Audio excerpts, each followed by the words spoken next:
Good morning, everyone, and welcome to this webinar covering the rise of no low alcohol. In this webinar, we will cover the motivations, moments, and innovations surrounding the topic of no low alcohol. I'm excited to have a fantastic panel of experts who I will shortly introduce. But before we start, I wanted to go over a few housekeeping points. Firstly, the webinar is being recorded and will be made available to all attendees after the recording. You should all receive an email with the link after the webinar. And for any of your colleagues who may have missed the webinar but registered, they would also receive an email with a link to the recording. And finally, please do forward the link to your colleagues that may find this interesting and want to learn more on the topic of no low alcohol. Finally, I'm sure you will all have questions for our panelists. We will have a dedicated slot at the end for any questions. So please feel free to put your questions within the chat box and we can then go over those questions at the end. So without further ado, let's introduce the speakers. So I'm delighted to be joined by Emishe Pinter from Asahi. Emishe is the Global Consumer and Brand Insights Manager for Asahi.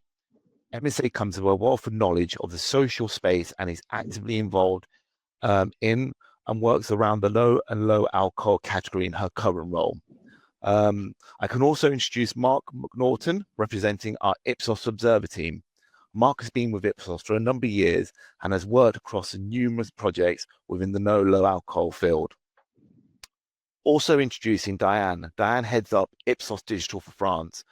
Diane is an expert in helping clients in finding the right answers to the right questions, but most importantly, finding the right solution to match their goals. And finally, introducing James Bautista Baker. James represents Ipsos and Visa and comes with a wealth of knowledge around the social space. His skills firmly lie in helping companies unlock the power of social and search intelligence. So today we'll be covering an Asahi intro. We'll then be looking at drinking habits and how they're changing. We're looking at consumption moments and the perceived benefits of no and low alcohol, the innovation opportunities, followed by questions. Pleasure now introducing Emishe from Asahi. Over to yourself. Good morning, everyone. Hi. Just quickly wanted to give you an overview of Asahi Europe and International, and then why am I here, and like what we are going to talk about, and how everything is connected. So Asahi Europe and International is a global business unit of Asahi Group Holdings, which is a leading Japanese beer and beverage company. We have two headquarters in Europe, in the Czech Republic, where I'm currently in, and in the UK, where we manage some of our iconic beer brands, including Peroni Azzurro, Asahi Super Dry, Kozel, Pilsner Urquell. And with these premium brands, global premium brands, we also have quite many local European hero brands that we deliver or we bring to consumers in more than 90 countries across Europe and the Americas. And we also offer a wide range of non-alcoholic variants of these flagship brands, focusing on the same taste and quality, trying to deliver the same experience as the core versions and offering a choice that suits many or as many consumption occasions as the core variants. And saying this, as in the past, one of the biggest barriers of choosing a non-alcoholic beer was the taste, that it didn't match up to the core expectations. And later, actually, we will see that this positive taste perception that we currently have around these brands actually comes through the online conversations as well, when looking into Peroni Azzurro and Asahi Super Dry's mentions. Now we see that the average beer prices are rising, consumer purchasing power is falling, but still the non-alcoholic beer segment is constantly growing. At least in the last 5 years, we can see some double-digit growth. Things like regulations, culture, growing availability of these products, consumer health, the mindset of the consumers about a healthy lifestyle is changing. The price, they all support the rise of the non and low alcoholic beverages, including beer. So we have been working on exploring these motivations and understand what drives this category from a consumer point of view, besides being a, a part of Brewers of Europe, and be part of the Proud to Be Clear commitment, and also follow commercial trends. Currently, the no-low, which is the non-alcoholic and low-alcoholic segment, represents about 70% of the beer category in the beer industry, but also similar to all other beer players in Asahi as well, with most of its value coming from flavored non-alcoholic beers and non-alcoholic beer segment. Non-alcoholic, how we define it, is below 0.5% ABV, while low alcoholic beer options are below 3.5%. And this low alcohol category is currently mostly present in the UK only. Meanwhile, the NAB and flavored non-alcoholic segment is really strong across Europe, but mainly in Central Eastern Europe. And even though our focus today is UK and France, I just like to point out that we have how strong the flavored non-alcoholic segment is in Central and Eastern Europe, where our portfolio is really huge, and this really supports our Asahi's aim to achieve a 20% share of non-alcoholic products in our portfolio by 2030. And in this region, Central Eastern Europe, we are definitely in a strong position already, and only seeing some growing trends. You can see some of the bigger brands of the portfolio here in the slide, with even Peroni Astrozoro having a flavored variant that we just launched in Romania this year. And Peroni Astrozoro is actually a great example of expanding the positive non-alcoholic beer perception by representing a great global and local partnership with Scuderia Ferrari, or in the UK, Think, which is the road safety government campaign that we partnered with during the Royal Ascot and beyond. This campaign actually runs since 2000, and by the Department for Transport. And during the Royal Ascot week, it did boost awareness of PNA, Peroni Astrozoro 00, and helped us delivering still or strengthening this positive perception. I think that is mainly from my side. I will then later talk a little bit more about how people perceive the brand online, but let's dig into what no and low trends are currently in the UK and France.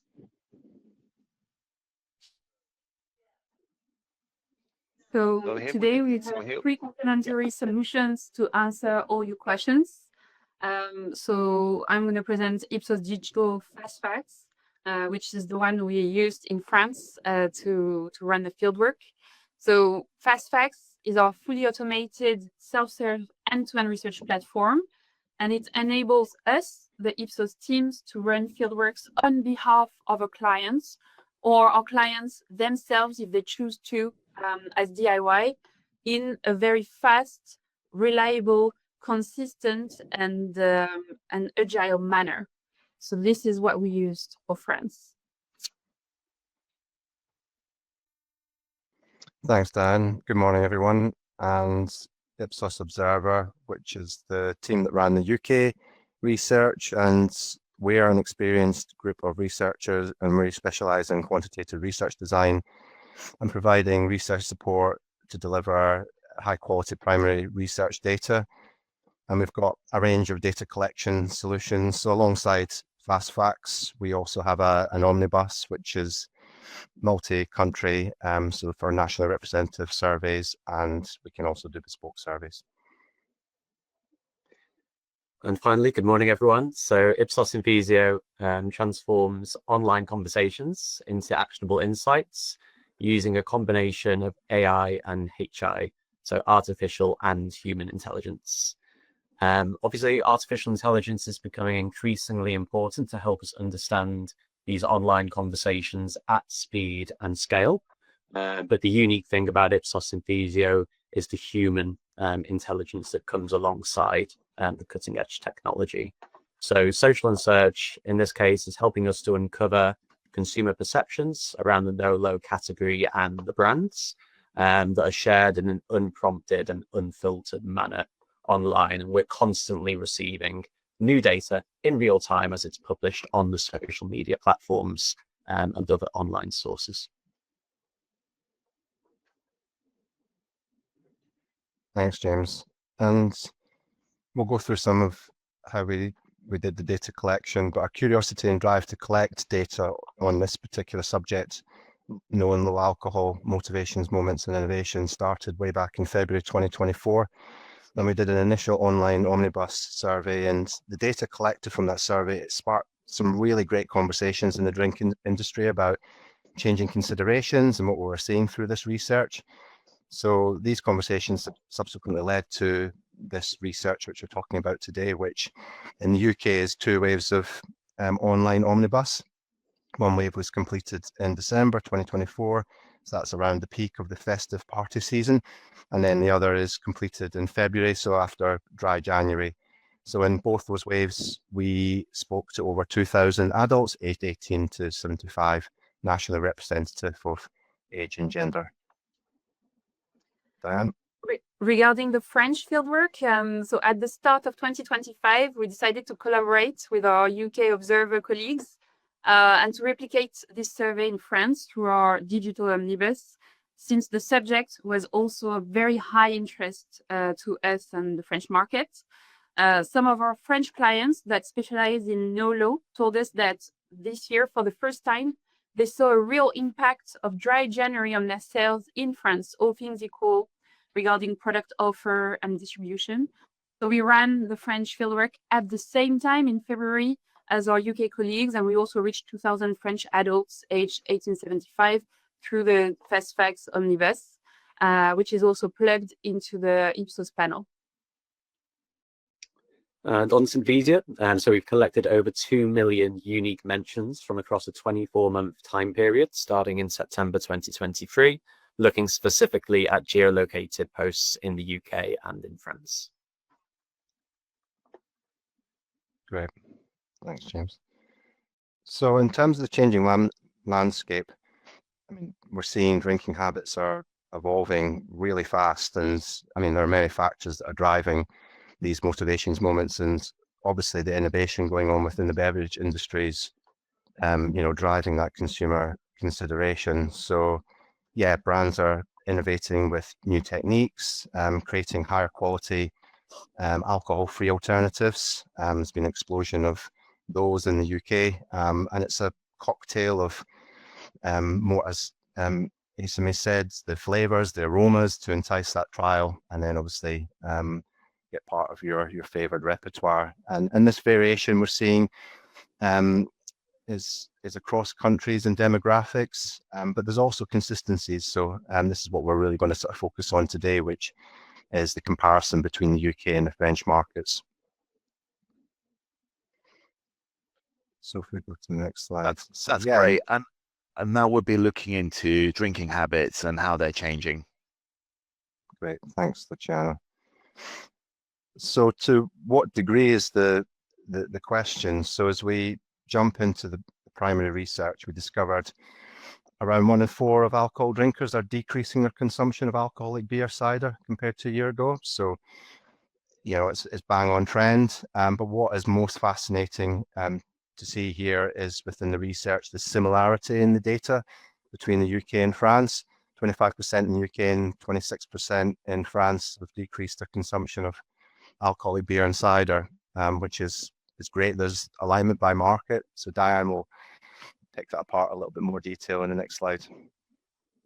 Yeah, the idea is that for French brands, it's interesting to look at what's already happening in your market, Mark and James in the UK, so that we get a hint of where our market could be heading, potentially in France. And also later, we're also going to focus on the younger age group to also try and determine future trends into this NOLO market. So here, what we see is that the French aren't too different from our friends across the channel. So in the past 12 months, as measured in February following dry January, we do notice also a shift in alcohol consumption in France. So on the graphs on the left, you see the percentage of French people in green who report a decrease in their alcohol intake. And it's a similar pattern as on the right on the UK, whatever the category. Great, thanks, Diane. And when looking specifically at the UK research, and you recall a couple of slides ago, we did 2 waves, one in the peak party season and obviously one after dry January. So we're seeing here that 18 to 34-year-olds, so the younger consumers, they're cutting back on drinking alcohol post dry January. 32% saying their alcohol consumption is weekly versus 37% saying it's weekly during the December wave. So, you know, it's not groundbreaking insight there, but it's clear that dry January is still having an impact on alcoholic drinking consumption behaviors, and this was borne through into the research. So the picture comparing the 2 markets is, I'll switch to Diane. Yeah. So this year, what we see is that when we measured at the same time as the UK in February, we see that the French have aligned their drinking frequency to that of the British amongst the younger generation, aged 18-34. We see virtually identical numbers as those we see in the UK.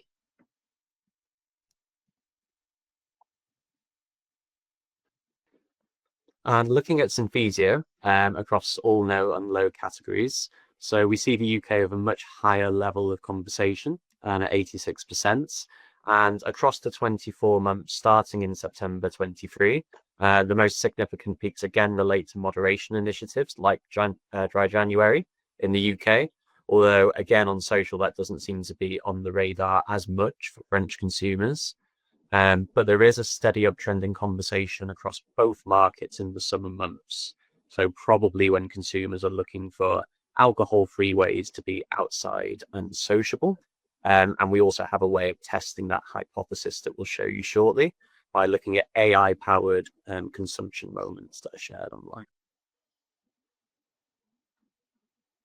Great. Thanks, James. So now we're assessing the shift in consideration from an alcoholic drink to a no-low alternative. So in our research, 1 in 5 alcoholic drinkers in the UK have consumed a no or low alcoholic beer specifically in place of traditional strength alcoholic drinks. And Diane is going to show what this looks like by category and obviously the comparison by market as well, UK and France. Yeah, so here is the first slide where we see a slight difference between our 2 countries. So when we examine the consumption of NOLO specifically in place of alcohol, segmented by age, so the younger, the lighter green, and older generation, the darker green, what we see is that the French primarily gravitate towards NOLO beer and mocktails, while in contrast in the UK, you guys gravitate towards a much wider range of categories, especially amongst the younger age groups. It could also be in France that the offer is a bit less widespread in terms of NOLO wine and spirits, but we're still very focused on beer and mocktails in terms of NOLO in France. Yeah. And comparing the differences between the UK and France on social, so the French no-low conversation mostly centers around cocktails, whereas the UK's favorite no-low category is beer. And as we'll see by deep diving into some examples of consumer visuals in a moment, mocktails are widely popular on social media due to their aesthetically pleasing, Instagram and TikTok friendly appeal. and are often led by trends in flavors, ingredients, and serve styles. And as we can see by this rating and review mention, beer in the UK is mostly driven by the most popular brands, including Peroni Nastro Azzurro 0%. And as the reviewer describes it, it's very tasty, refreshing, tasting exactly like Peroni with alcohol. They reference a specific consumption moment, being the summer barbecue, and it's made with the highest quality ingredients. So, Emiche, maybe we can speak a little bit more about what Peroni Nastro Azzurro and Asahi Superdry are doing to capitalize on the growth of no and low beer.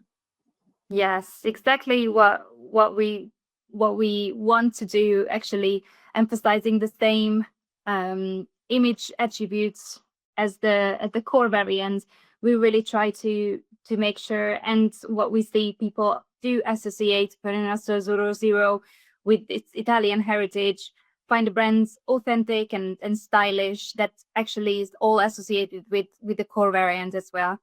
So we do manage, it seems that we do manage to keep the same image perception.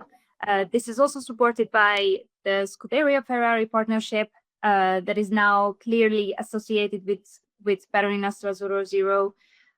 People talk about mocktails around this partnership, how to use the non-alcoholic beer in mocktails. Also, how it adds to their drinking rituals around beer and watching Formula One. And the taste perceptions in both brands, even if you look at Asahi Superdry Zero, the taste perceptions are the same as the core, and with Asahi, we also see similar patterns in terms of occasions. People recognize the same occasions and taste attributes, and supporting all these good examples show basically how the non-alcoholic variants are not perceived anything less than the core ones. So we basically see a really big similarity to the core variants. Yeah, really interesting your point there, Emiche, about how we don't necessarily need to see all of these categories like separately all of the time, right? We're aware of that growing trend towards beer, cocktails and mocktails as well, that we've seen at activations like House of Peroni this year, that I personally went to and was amazing. So yeah, sounds great. And moving forward to the motivations. So there is a really wide range of motivations for choosing no and low alcohol drinks. And if we go to the next slide, Luciano, there's a couple of stark differences between the UK and France. So in France, the key motivation we see here is weight loss. And when coupled with the general desire to live a healthier lifestyle, French consumers, they take to social media to share their stories. So a few examples on the right-hand side of the screen here. Someone saying, 4 months alcohol free yesterday, and the money that they've saved on wine, they're now spending on running gear.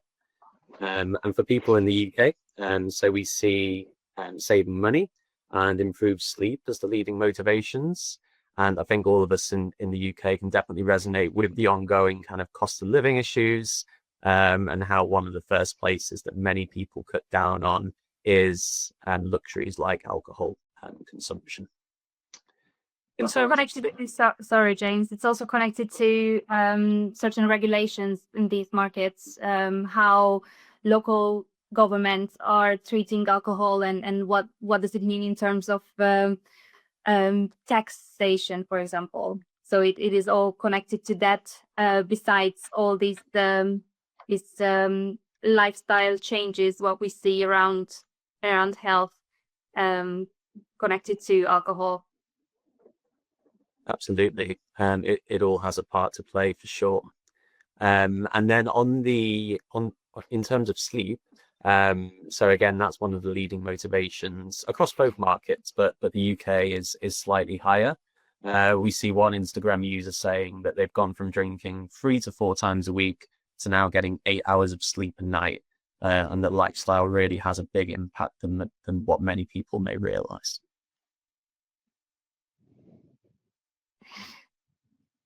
So here, interestingly, again, we see a big difference between the French and the UK markets, this time in terms of taste perceptions of Nolo drinks. So French consumers here obviously perceive Nolo drinks as delivering a more fun or agreeable in France experience compared to UK adults. It could be due to their later entry, into the category, and they might have experienced the latest innovations in Nolo drinks, while maybe in the UK, since the market is a bit more mature, they might have tasted less refined drinks in taste from before it started to really emerge.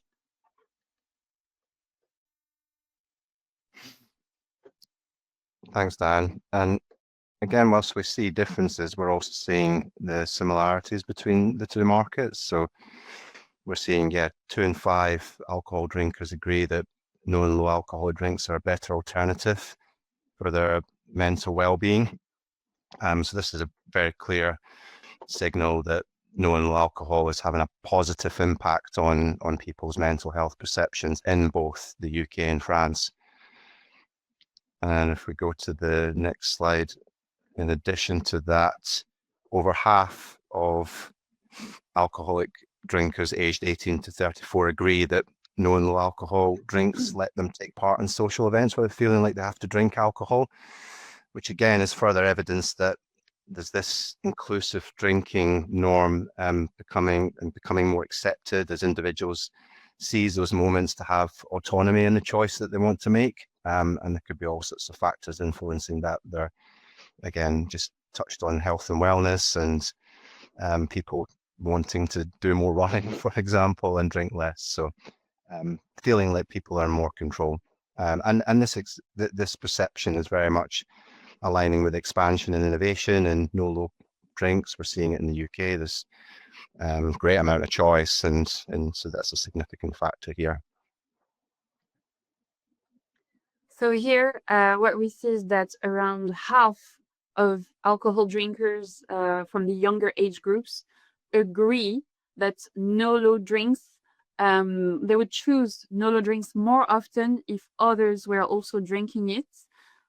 So it's interesting to see that this trend is not only growing, and it kind of predicts a snowballing effect as more and more drink it, more and more will be encouraged to also drink it.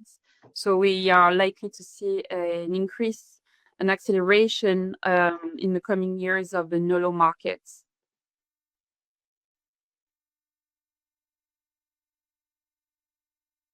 And now we go into the consumption moments, which I will pass on. So I'll take this one, Shanna, thanks. So yeah, 72% is a significant number. So nearly 3 in 4 are choosing to consume those no and low alcohol products in place of obviously an alcoholic drink in those moments whilst socializing. And it's that socializing which is the important part. So they're embracing the choice of no low drinks in that social moment. Again, so this is further evidence that being sober or moderating in some way, like zebra striping, is a big thing that we're seeing here in the UK, is becoming just more normal. So when in the company of others in those social moments, being able to drink my way is becoming certainly really accepted. Yeah, so in the next slide, in this section, we're looking at moments organized with at-home occasions on the first, the top tier, with out-of-home occasions being in the middle, just underneath. And here again, we see quite a large difference between the French and the French market in orange and the UK one in blue, because what we see is that France shows a higher tendency towards at-home no-low consumption, while in the UK, the occasions are more prominent around socializing at an establishment and out-of-home overall. So this could be something we observe in France in the coming years, with on-trade occasions developing at a faster rate if we project ourselves into what we already see in the UK.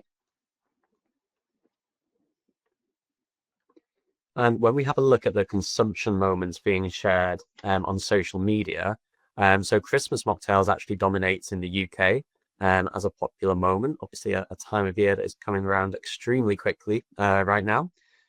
We see here like one user saying that they made it through their holiday work party with a fun Christmas mocktail. I felt really included with a fun drink in hand. So instantly really interesting that the fun aspect is coming through in some of the conversations here. And whereas even though food is popular across both markets, it's number one in France. So aperitif is a key moment that unfortunately isn't part of British culture, but it really does show the importance of in-home experiences for the French. So someone here is saying aperitime, the drink is a homemade virgin mojito. The most popular moments for no and low consumption in the UK, they skew slightly more towards socializing with friends, gathering in gardens, and whilst traveling. And if we go to the next slide, we can deep dive a little bit more into the Christmas occasion as the leading one for UK consumers. So social media users here are saying that their favorite mocktails feature cranberries, coffee, orange, and apple flavors, really providing those fruity and caffeinated festive cravings. And this media will definitely provide a sense of that fun element, but also the creativity and aesthetically pleasing posts that are being shared on social media, featuring everything from candy canes to gingerbread men. And on the next slide, we can do the same with the French moment of aperitif. So their favorite flavors are lime, followed by orange, strawberry, and again, coffee. The lime mojitos definitely seem to be going down a treat based on the media wall.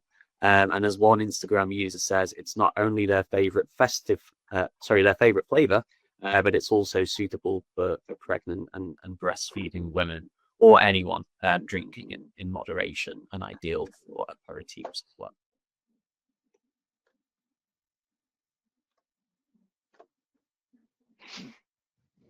Okay. Now we go into innovation opportunities. Absolutely. And, finally, we really want to look into what that means in terms of innovation for low and no drink manufacturers specifically. Deep diving a little bit more into the flavors. So we do see that coffee is a flavor and ingredient that is popular in both the UK and France. So this is obviously driven by espresso martini inspired drinks, but people are also getting creative by adding marshmallows, rosemary, cinnamon, lychee, sea salts, and cocoa powder. And on the next slide, we can also see that coffee mocktail conversations as a whole have grown 55% just in the last 12 months. And from the word cloud, we see that people are also associating this growth with the weekend, enjoyment, and also finding their favorite food pairing as well. However, so there are still jobs to be done for coffee mocktail fans. So as always, and as covered by Emma Way at the beginning, so taste and smell still cannot be compromised.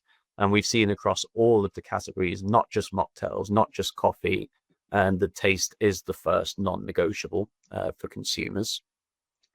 But just because an espresso martini doesn't contain alcohol, it still doesn't necessarily make it sessionable or a nighttime option because of its caffeine content. So we do see conversations online of people looking for both an alcohol-free and caffeine-free alternative. And finally, consumers are still looking for what they'd even consider to be a truly alcohol-free cocktail. So perhaps there is a gap in the market here for a widely available alcohol-free coffee liqueur that can go inside alongside a potentially decaf espresso as well. I think that would work really well in a ready-to-drink format for sure. So that concludes the presentation. We do have plenty of time for Q&A. So Luciano, do we see anything coming through in the chat at all? Hi, James. Yeah, we definitely have some questions coming through. But one of the questions I really was really interesting for me. How do we see the Online Safety Act in the UK affecting social intelligence in the future around the low no alcohol topic? Really good question. We definitely see it as a good thing. It obviously improves the social kind of like data quality and the assurance of age appropriate, demographics and conversations that we look at for the analysis as well. Obviously on Synthesio's side, we do take extra precautions to make sure that we do ensure the highest level of accuracy and completeness for data sets like this. And yeah, we have a range of methods to ensure that any content that indicates that it's been posted by an under 18 is removed before we get to the analysis stage.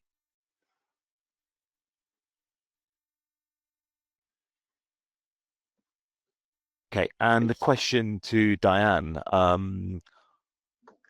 what would you say is the typical profile of the no-low drinkers in France compared to the UK?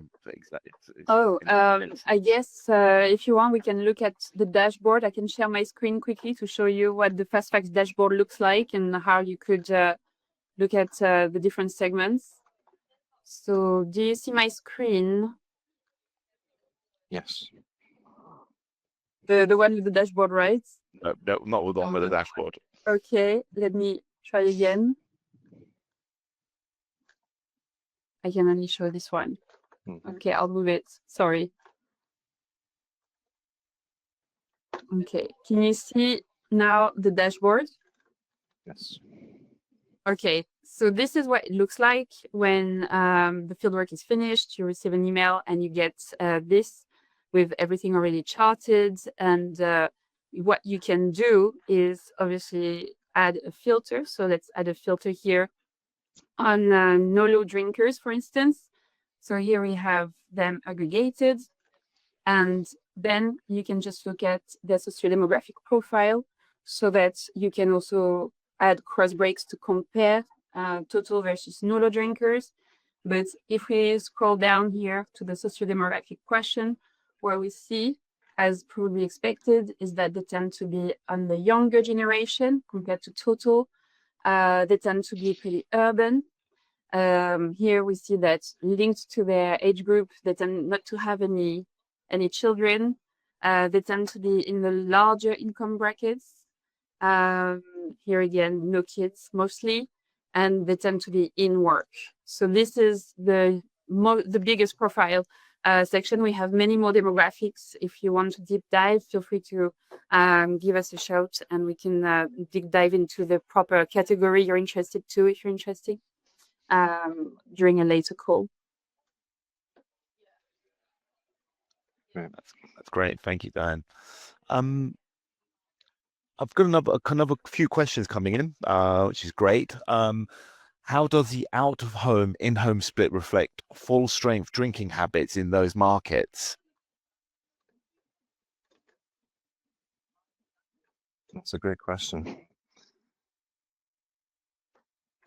So I think it's definitely one we can take away and analyze, because we've obviously been focusing on no and low, but we do capture so those socializing moments. But yeah, certainly something we can analyze within our data.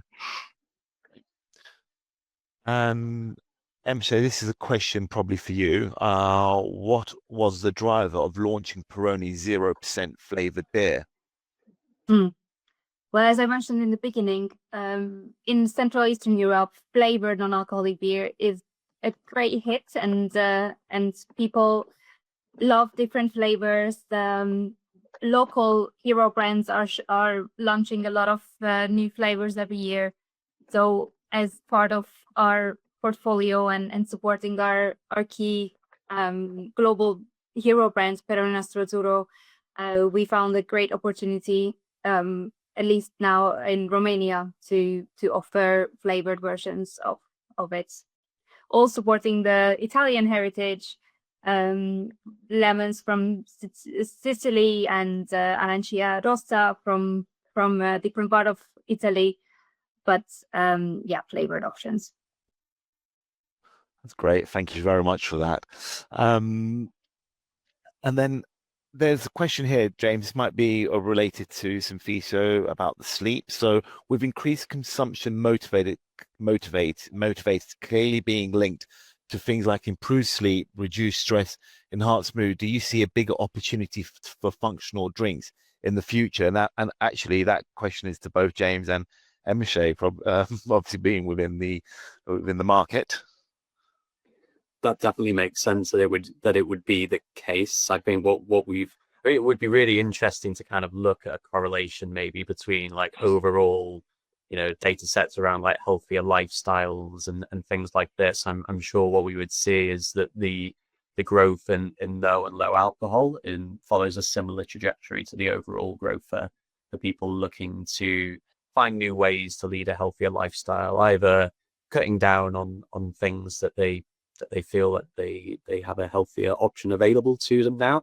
But also we saw some mentions there. People are also making the connection between things like playing sports, getting improved sleep, etc., etc. So certainly makes sense. But I don't know if Emiche, you have a perspective on that at all. Yeah, I think maybe another point how it comes to the picture, carbonated soft drinks and soft drinks in general, how non-alcoholic beers, for example, can be an alternative of these really sugary non-alcoholic drinks that are currently on the market. Great, thank you. There's quite a couple of interesting questions, and I think we talked about flavors. Are fermented drinks like kombucha, Kai Kefir emerging as no-low alternatives in France? So again, we have those data in the UK and in France as well. So it's all in the dashboard. Maybe I won't share, but I will just give you a gist of what the data says. So it's emerging, but it's still pretty low. So for instance, kombucha kefir, we have about 28% that have ever consumed it. We have also CBD infused drinks, which is 7%, very, very low. It's mostly, again, now driven by no-low beer and mocktails, and the rest mushroom-based, and other types of drinks are very, very niche. And maybe Mark, if you have a view on the UK about that. Yeah, I mean, we can pick apart some of those percentages, but it broadly corroborates because we go into obviously no-low beers, wines, alcohol, spirits, mocktails, but then we've also captured, energy drinks, CBD infused drinks, kombucha, and mushroom-based drinks too. So lower, but we can certainly share some other stats if people are interested on that specifically. I think there is a growing trend on in functional non-alcoholic beverages, which also probably kombucha and these others sits in, because besides having a refreshing non-alcoholic beer, for example, consumers now are looking for options that can also support their gut health or mental health with some additional ingredients. Great, thank you. And that leads on to and this is obviously to the group. Low and no alcohol is still small in the UK, but a growing area. Are there learnings from the wider European market as to how we can make low and no show up in more occasions? Who would like to answer that question? I think I can start with saying that yes, 100%. As I mentioned, Central Eastern Europe with flavored non-alcoholic, people would drink these beers basically in any occasion. So definitely there is room and there is an opportunity to learn from these markets. Right now in the Czech Republic, you can get flavored non-alcoholic beer on tap, which is brilliant to normalize having such a drink while others would have a regular alcoholic beer. So definitely there is space for us to learn from these markets. Yeah, I mean the prominence and the accessibility, specifically in the on trade, I think is an opportunity, and we're seeing whilst in those moments, those more on trade sort of either events or socializing around a meal or it's coming through, still to be fully exploited and embedded as a sort of norm. So yeah, I'd say definitely a big opportunity there. Yeah, in France, it's still very at home, apéro, usually, as we saw with this, the quant stats and the Synthesio data. So yes, there's definitely room to improve in the cafe, hotel, restaurant, on trade, basically distribution channels. If it's more available, I think there's much room for growth for the on trade occasions.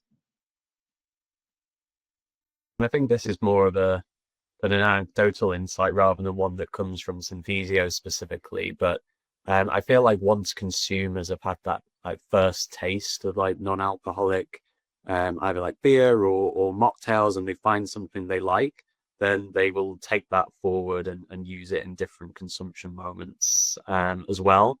So for example, when I was at the House of Peroni this year, where there was the Peroni 0.0% being shared, I spoke to one Ferrari fan who was there, and he was saying that he does drink both the full strength and no alcohol versions, depending on what he's got on the next day or if he's driving, etc.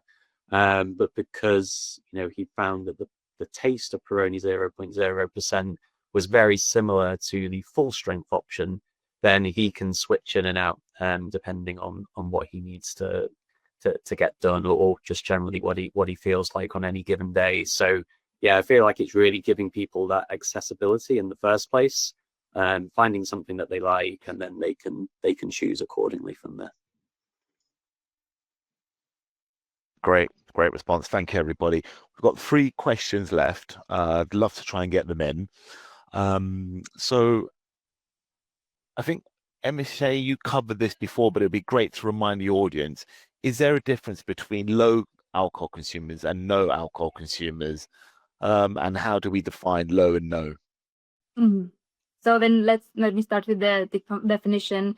Low is every beer between 0.5% ABV and 3.5, and we consider non-alcoholic as everything that is below 0.5% ABV. And in terms of the consumers who would drink either no or low alc, we do see some interlap.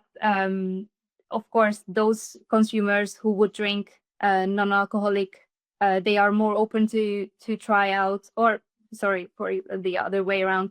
So if you drink a low alcohol version of any of the beers, you drink it because you don't want to take as much alcohol as with any other regular beers. So obviously they are more open to drink non-alcoholic drink as well. I don't think there is a really straight correlation between the other way or in the other way around, because having non-alcoholic beers have different reasons, cutting out alcohol completely, pregnancy, driving, and so on. So, but there is definitely some overlap between the 2 categories.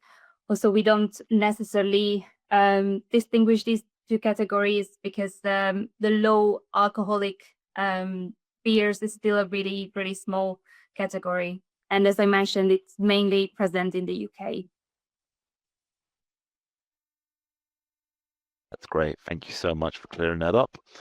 And this is to the panel. How do the panel think 0% products should be priced? Should it be in line with core products or be cheaper? Well, yeah, it depends on tax, doesn't it? Potentially. But yeah, from a consumer point of view, I would say cheaper. But It depends on the channel, I guess, and the place.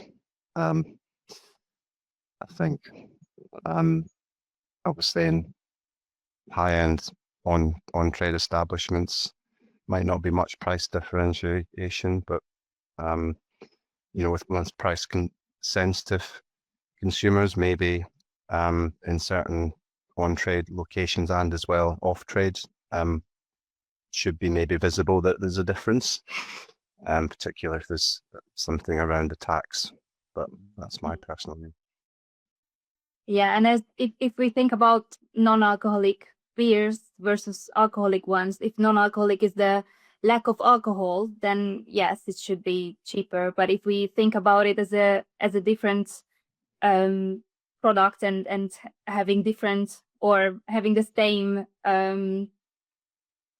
the same role in a consumer's life, I'm not sure that it needs to be cheaper. It's basically having the same alcoholic beer or non-alcoholic beer at any occasion. So if we don't think about it as a product which is less than alcoholic beer, then I don't see the big difference.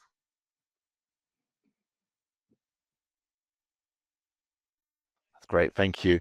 We are down to the last two questions, unless any more pop up. But let's go from here. So this is really interesting. We talked before about encouraging more drink, no alcohol, and also how other people would say that they would drink low or no alcohol if others also drank. And I think you called that out before.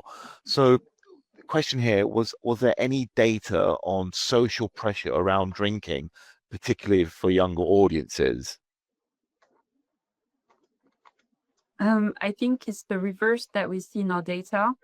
The high percentage of those that say that it enables them to go out without feeling the pressure to drink. So I think that was Mark that was uncovering that one for both France and the UK.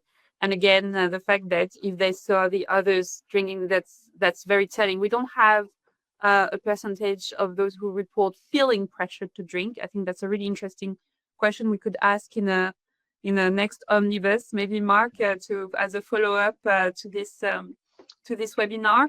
But I think the reverse data is pretty telling in terms of, yes, there is social pressure still, even though it's evolving. There is. And yeah, that's a great answer, Diana. I would say expanding upon that as an opportunity in the research survey, but also, and we have obviously a level of disagreement with the statement. So that as a proxy could lead towards that sort of area, still anxiety. So yeah, but sure, it's a great question. And a great Maybe answer. similar response on kind of like Synthesio side, even though we didn't see anything bubbling up like directly relating to pressure. But I think if we think about what those like leading consumption moments were, what I noticed that they tended to be in like smaller group settings. So things like Christmas mocktail, where you might just spend it with your immediate family, was larger than going out and socializing with friends at a bar or a pub, perhaps. So maybe even though people aren't speaking about it directly, there might be some things that we can infer from the different types of consumption moments and how they rank in comparison to one another as well. It's a great answer. Thank you, everyone. That's really and finally, is no and low alcohol consumption linked to average salary levels?